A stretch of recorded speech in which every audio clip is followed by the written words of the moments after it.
dostlar, gözəl xalqım, gözəl millətim. Ay dostlar, mən bu dərdimi bu ölkədə kimə deyim, bu problemi kimə deyim? 2 ildən çoxdur çörək pulum kəsilir, hər dəfə deyirəm. Adıma 8000-dən çox böyüm var. Evimdə xəstə uşaq.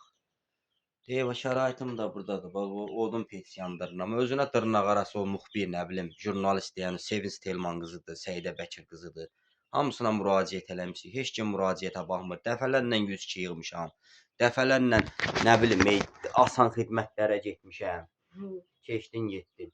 Nə bilim, hər tərəfə müraciət eləmişəm də mən. Notarius qalmayıb, vergilər qalmayıb. Mən dərdimi kimə deyim, mən problemimi kimə deyim. Nağarım, neyniyim? Valla. Yəni, deyirəm ki, çörək pulum kəsilib da, çörək pulumu bərpa elə. 60 manat. 60 manatı bərpa elə, heç olmasa alım onu. Mənim adımdan istifadə ediblər, mən alladıblar iş adı ilə. Mən özüm əsəbli, nervli, ruhu xəstə adamım. Qardaşım da xəstədir, mamam da şəkər xəstəsidir, asma hastalığı. Daxalda qalıram.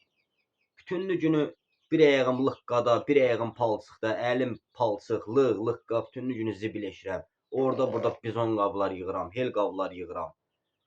Nətər deyim, kəndin içində dəmir, dümür, alüminium, mis, nə oldu gətirirəm. Kardon, odun gətirirəm ki, evə heç olmasa bir qızışaq. Ölməyək soyuqdan. Qışda çətin olur da, qışda dolanışıq bax belədir. Ya gəlirin ola, ya rahatçılığın ola, yatmağa yerim yox, kravadım yox, düzəməlli bir pastelim yox. Evimdə də xəstə baş görürsünüz. Vəziyyəti görürsünüz. Bəzilərinə deyirəm. Uşaq mənim qardaşımdır. Bu da mənim şəraitimdir. Qazım yoxdur, odun pensiyandıram. Nə bilim, işim qalıb belə Allaha. Bəyənin, paylaşın, abunə deyilsə kanalımıza abunə olun ki, canlılarsan da video paylaşanda sizə bildiriş gəlsin. Gəlmir hələ mama.